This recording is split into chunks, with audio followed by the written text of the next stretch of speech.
Okay, so we all know the story of how one of history's most hated figures died. But what happened next? That's what we're diving into today.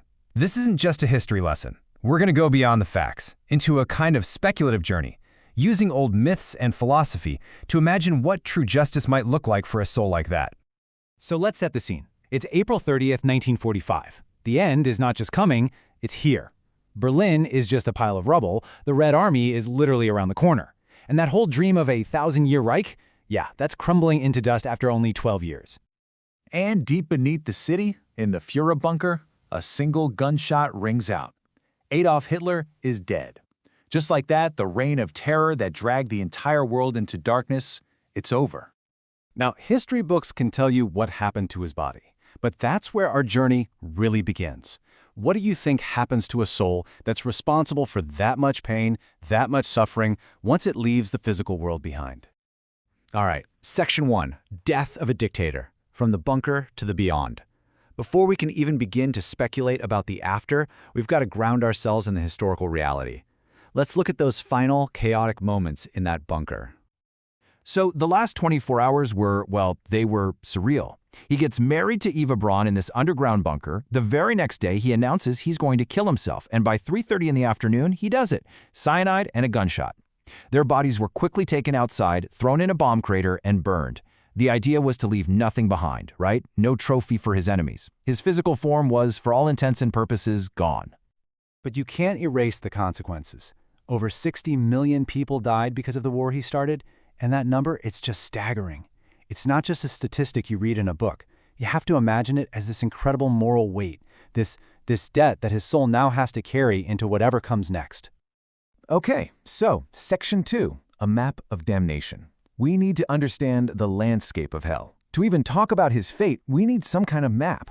But what are we even talking about when we say hell? Let's get the classic image of fire and pitchforks out of our heads. For this journey, think of hell as a place of perfect, inescapable consequence. Yeah, it's a realm where punishment, or maybe confrontation, happens for those who've done truly terrible things. And the whole point isn't just pain for pain's sake. It's about justice. It's where the cosmic books are balanced. It's the one place a soul can't lie to itself anymore. No propaganda, no excuses, just the raw truth. And, this idea is pretty much universal. You see it everywhere. You've got Dante's Inferno with its 9 circles of sin. Christian theology talks about this total separation from God. In Judaism, there's Gehenna, which is more of a temporary purification. Even in psychology, Carl Jung talked about confronting your own shadow self. So, no matter how you slice it, humans have always believed that our actions have consequences that last. All right, Section 3, the journey through hell, a descent unlike any other. So we've got our map, we understand the rules of this place. Let's begin. Let's follow this soul as it starts its descent. And let's be clear, this isn't a story about redemption. This is a story about a reckoning, pure and simple. The very first rule of hell, and maybe the most terrifying, is this. You cannot lie to yourself anymore. Think about it. All the grand narratives he built, the propaganda, the self-deception, it all just evaporates. Poof. All that's left is the cold, hard, ugly truth. So as he's making his way down, he passes some familiar faces, his own cronies. He sees Goering, punished for his gluttony, and Himmler, punished for his greed and blind obedience. But does he feel any pity, any sense of shared fate? Nope, just contempt. He sees them as weak. His ego is still so massive that he doesn't even realize he's the reason they're all there. Then he gets to the 7th circle. This is where the tyrants and warmongers are, stuck in a river of boiling blood. But something strange happens. The river itself pulls away from him. It's like even this place of ultimate violence rejects him. A guide tells him, this circle is for those who killed out of ambition, rage, or greed. You do not belong here. His evil, you see, was something else entirely. And this is such a key point. His crime wasn't just killing. It was the industrialization of hate. He turned murder into a bureaucratic assembly line. It was ideological, it was systematic, it was an evil so different, so cold, that it needed a whole new level of hell. He had to go deeper. So here we are, Section 4, the 3 eternal torments, the ultimate judgment in the frozen deep. This is the final stop. And his punishment isn't just random torture. Oh no, it is a perfect, custom-made justice, designed to fit his crimes like a key in a lock. He gets to the very bottom, the 9th circle, and what does he find? Not fire, but ice. A huge, frozen lake called Cocytus. And the cold isn't just about temperature, it's the cold of total, absolute isolation. A perfect reflection of the cold, bureaucratic evil he perfected.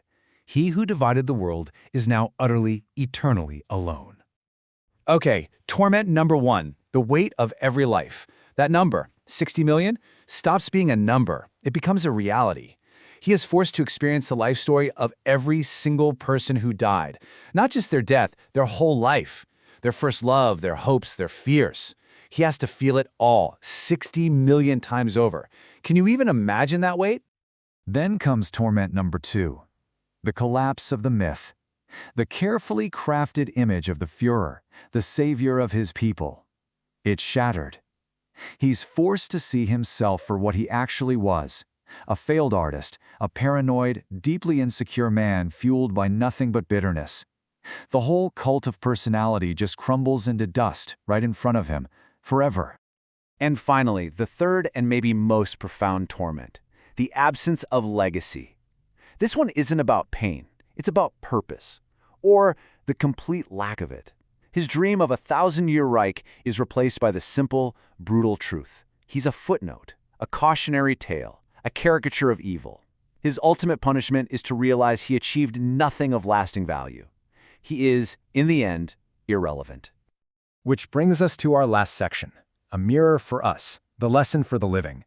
You might be thinking, okay, so why go through this whole dark thought experiment?